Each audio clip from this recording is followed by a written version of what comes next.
បាទសូមគោរពប្រិយមិត្តនិងទស្សនិកជនដែលកំពុងតាមដាននៅវីដេអូរបស់ខ្ញុំឥឡូវនេះខ្ញុំកំពុងនៅក្នុងវត្តដៃអំពូដែលស្ថិតនៅឃុំថាញ់ខ្វើយស្រុកមីសៀងខេត្តឃ្លាំងដើម្បីចែករំលែកនៅរូបភាពទុកងររបស់វត្តដៃអំពូមានការសាងសង់ថ្មីក្នុងឆ្នាំ2025នេះឥឡូវនេះខ្ញុំកំពុងនៅឧបដ្ឋានរបស់វត្តដៃអំពូនៅខាងក្រោយខ្ញុំគឺជាព្រះវិហាររបស់វត្តដៃអំពូដែលមានការកសាងប្រហែលជាង6ឆ្នាំទៅហើយប៉ុន្តែយើងឃើញថាព្រះវិហារនៅស្រស់ស្អាតបំព្រង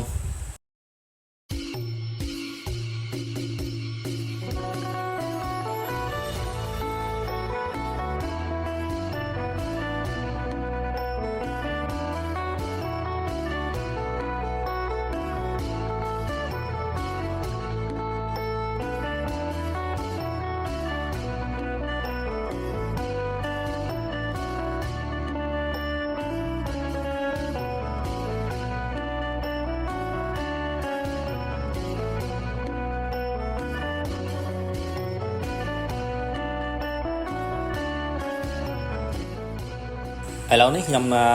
ធ្វើដំណើរទៅរូងទុកងរបស់វត្តដៃអំពូដើម្បីចែករំលែកនៅរូបភាពទុកងរបស់វត្តដៃអំពូ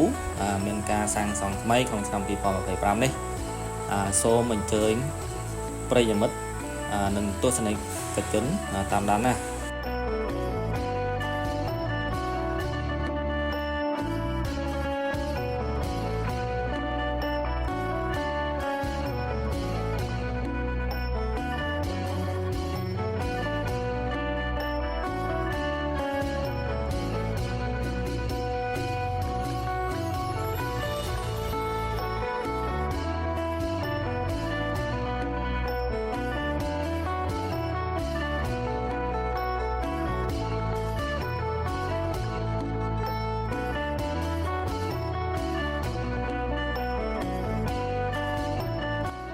បាទឥឡូវនេះខ្ញុំកំពុងនៅ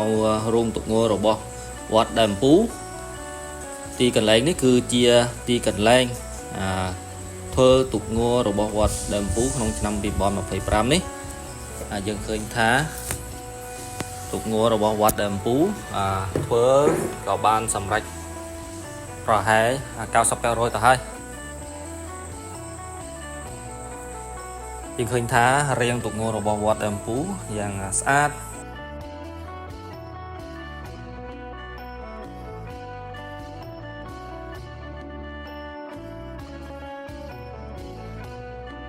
ពេលដែលខ្ញុំមកថតវីដេអូនេះប្រហែលម៉ោង4:50 នាទីទៅហើយមេចេងក៏បានឆាប់សម្រាប់ហេតុដូច្នេះហើយយើងឃើញថាมันឃើញចេងនៅធ្វើទេនេះគឺជាក្បាលទុកងរបស់វត្តដៃអំពូណាប្រិយមិត្តយើងឃើញថាយ៉ាងស្អាត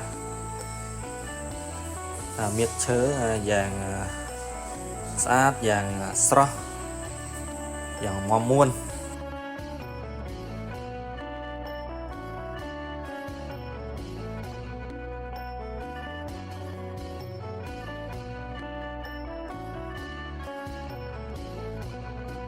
ឥឡូវនេះខ្ញុំនឹងចែករំលែករូបភាពទុកងរបស់វត្តដៃអំពូមានការសាងសង់ថ្មីក្នុងឆ្នាំ2025នេះយើងឃើញថាទុកងមានរាងយ៉ាងស្អាតមិនដឹងថាវាមានល្បឿនយ៉ាងណាទេយើងនឹងចាំតាមដានពេលណាដល់ពិធីប្រឡងប្រណាំងទុកងយើងនឹងវាយតម្លៃនៅល្បឿនរបស់ទុកងនេះ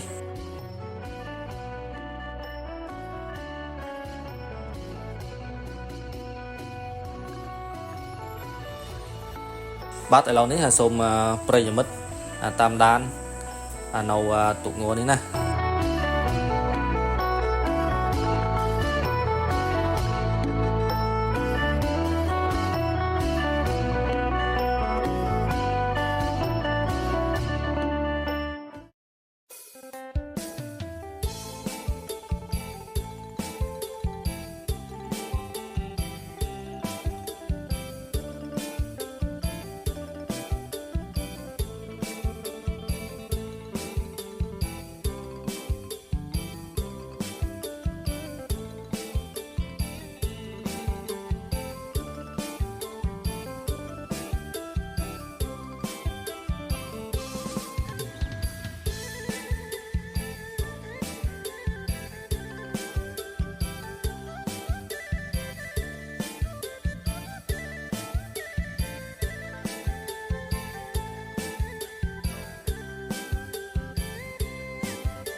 វីដេអូរបស់ខ្ញុំក៏បាន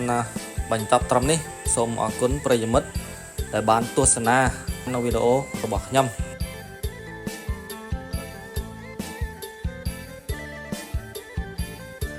ប្រសិនថាឃើញវីដេអូរបស់ខ្ញុំមានការចាប់អារម្មណ៍និងចាប់ចិត្តសូមប្រិយមិត្តនិងទស្សនិកជនចុច like share និង subscribe ដើម្បីឧបត្ថម្ភនៅវីដេអូបន្តរបស់ខ្ញុំបាទសូមអរគុណច្រើននិងសន្យាដល់ប្រិយមិត្តនិងទស្សនិកជននៅវីដេអូបន្តទៀត